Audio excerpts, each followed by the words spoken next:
인생을 살아가다 보면 누구나 여러분의 고비를 만나게 됩니다. 또 이 고비를 어떻게 넘기냐에 따라서 성장의 기회가 되기도 하고 재도전의 기회가 되기도 합니다. 중고등학생이라면 수능이 큰 고비가 될 수 있고요. 대학 졸업반이라면 취직이 큰 고비가 될 수 있습니다. 미혼 직장인이라면 좋은 배우자와의 만남이 중요한 고비가 될 수 있을 것입니다. 사업가에게는 기술 개발이나 자본의 확보, 판로의 확보, 영업망의 구축 등이 대단히 어려운 고비가 될 수도 있습니다. 이 외에도 우리의 삶의 가정 과정마다 겪어야 하는 각자의 고비가 많이 있습니다. 그러나 중요한 것은 그 고비가 어떤 것이든지 간에 포기하면 절대 안 된다고 하는 것입니다.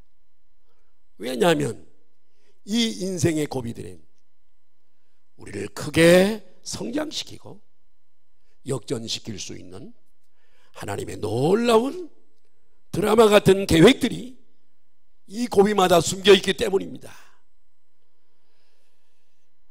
성경에 나와 있는 여러 인물들이 있습니다.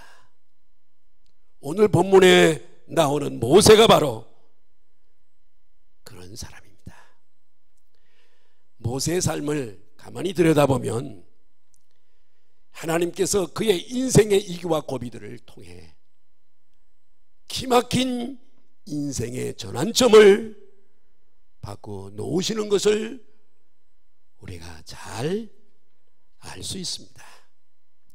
오늘은 하나님께서 모세의 인생을 움직이시고 뒤바꿔 놓으신 세 번의 삶의 전환점을 함께 살펴봄으로써 오늘도 동일하게 역사하시는 우리의 어려움과 위기를 통해서 역사하시는 하나님의 모습을 읽을 수 있기를 바랍니다. 모세는 탄생부터 생사의 기록에 놓여있던 인물입니다. 모세는 애굽에서 왕성하게 태어나는 히브리 민족을 경계하기 위해서 남자아이를 낳으면 나일강에 던져 죽이라는 파라오의 명령이 있을 때에 태어난 그런 아이였습니다. 모세의 부모는 모세를 3개월 동안이나 집에서 숨겨 기르다가 아이가 점점 성장하자 더 이상 아이를 숨길 수가 없어서 결국은 나일강에 던져지는 상황에 부딪히게 되었습니다. 부모는 갈대로 만든 상자에 역청을 바른 후에 갓난아이를 이 바구니에 넣고 나일강 갈대사에 떠내려 보내게 됩니다. 얼마나 위험한지 모르겠습니다. 바람에 뒤집힐 수도 있고 독수리가 맹금류가 먹이로 삼을 수가 있고 아기 울음소리를 듣고 달려온 애굽 간원들에게 발각될 수도 있는 문제입니다. 그 어떤 상황이든 간에 모세는 죽을 수밖에 없는 상황에 놓이게 되었습니다. 그런데 이때 마치 동화 같은 놀라운 하나님의 드라마 같은 대천환이 일어나게 됩니다. 아무것도 할 수 없어 죽음만을 기다리고 있는 아이에게 애굽왕 바로의 딸이 공주가 모세에게 다가온 것입니다. 모든 능력을 가지고 있는 한나라의 공주가 시녀들과 함께 나일강가에 목욕하러 왔다가 나일강에 버려진 모세를 발견하게 됩니다. 이로 인해서 모세의 인생은 180도로 바뀌게 되어집니다. 여러분, 이런 일이 누구에 의해서 가능했을까요?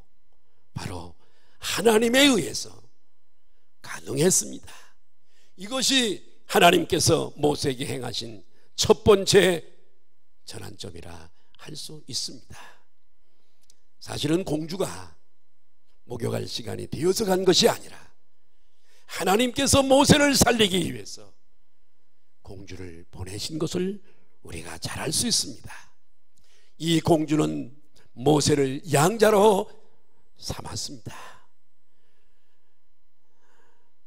하나님은 모세의 하나님이기도 하지만은 또한 택한 백성인 우리들의 하나님, 우리들의 아버지이기도 합니다. 그렇기 때문에 우리는 우리에게 때때로 위기가 오고 인생에 고비가 올지라도, 어려움이 우리에게 닥친다 할지라도 쉽게 포기하거나 절대 낙심하지 말아야 합니다. 지금 내가 겪고 있는 어려움과 이기와 삶의 고비는 하나님의 위대한 역전의 드라마로 펼치기 위한 것이기 때문입니다. 그러므로 내가 겪는 문제가 너무 커서 나로서는 도저히 어쩔 수 없는 상황이라고 생각될 때에도 우리는 갈대 상자에 넣어져서 나일강에 떠내려보낸 모세를 반드시 기억하고 하나님을 바라보시기를 바랍니다. 하나님의 크신 권능을 의지하시기를 바랍니다. 그때 하나님께서 여러분의 문제를, 여러분의 고비를 아름다운 전환점으로, 삶의 이정표로 삼게 해주실 줄로 믿습니다. 두 번째로 모세의 삶을 통해 나타나는 삶의 전환점이 있습니다.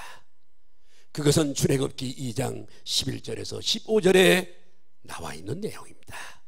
첫 번째 모세의 전환점으로 모세는 애굽 왕의 공주의 아들이 되어서 막강한 애굽의 왕자로서의 삶을 사는 것이었습니다.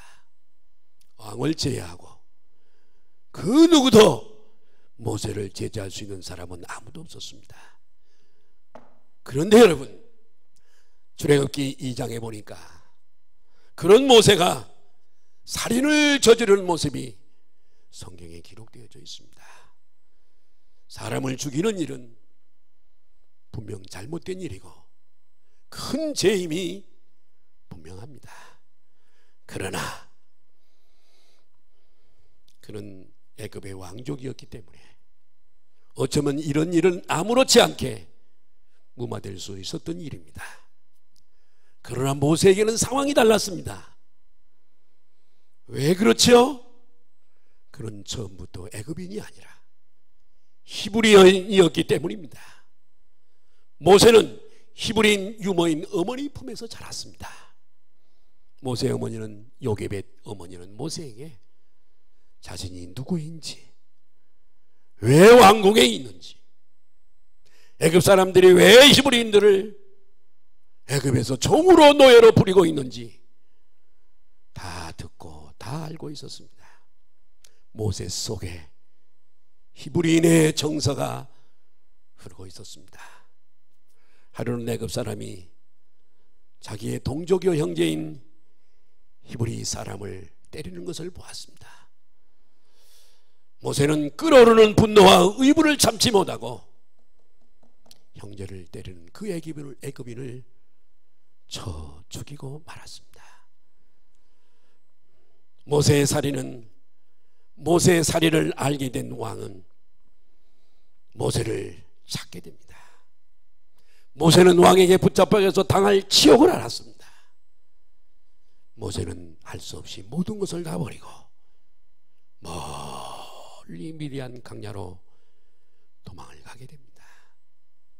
수십 년간의 화려한 왕자로서의 생활을 다 포기하고 다 벗어버리고 초라한 목동으로 광야의 먼지를 뒤집어 쓰면서 다시금 새로운 인생을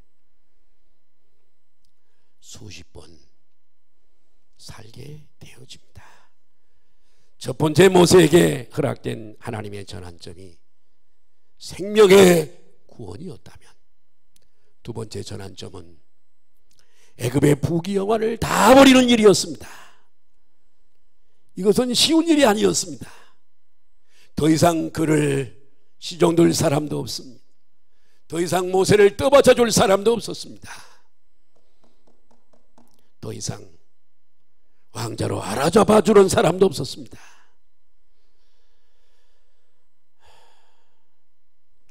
그런데 바로 여기에는 모세를 향한 하나님의 놀라운 계획이 숨어 있었습니다.